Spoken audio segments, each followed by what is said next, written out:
खेसारी लाल यादव का गाना आया है खेसारी म्यूजिक वर्ल्ड से, जो कि भोजपुरी में भक्ति गाना है। और ये गाना काफी बहुत दर्द भरा है, इतना दर्द भरा है कि मैं आप लोगों को क्या ही सुनाऊं। घरवा के माई के पिटाई होता, अब मंदिरवा के माई के पुजाई होता।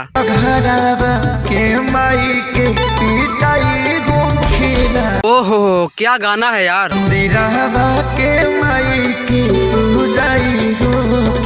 और इस गाने को सुनने के बाद मुझे लगता है कि ये गाना नहीं, समाज को आईना दिखाने वाला एक सॉन्ग है जो खेसारी लाल यादव ने गाया है।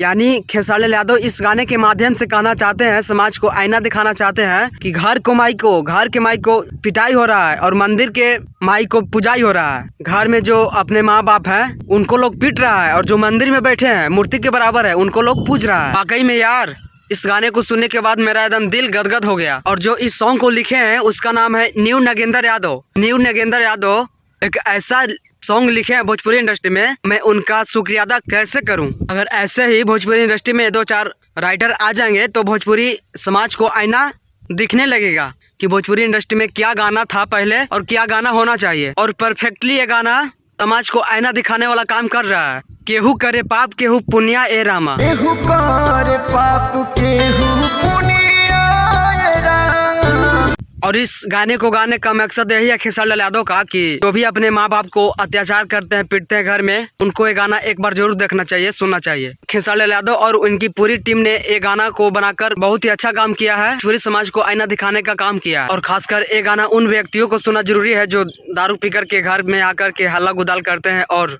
अपने माँ को पीटते हैं। तो सच में यार खेसारी लाल यादव सुपरस्टार हैं, इसमें कोई शक नहीं है। और मैं आप सभी को बता दूं कि पावर स्टार पवन सिंह जो है ना, वो कभी ऐसा गाना नहीं गाएंगे भोजपुरी इंडस्ट्री में, आज तक रिकॉर्ड है उनका। लेकिन खेसारी लाल यादव के इस सॉन्ग को सुनने के बाद एकदम मन गदगद हो गया यार। तो दोस्तों आप सब इस सॉन्ग को सुनिए और ढेर सारा प्यार दीजिए। खेसारी म्यूजिक वर्ल्ड के यूट्यूब चैनल पे इस सॉन्ग को रिलीज किया गया है। और आप सब बताइए कि ये सॉन्ग खेसारी लाल यादव का कैसा है, कमेंट में आप लोग बताइए।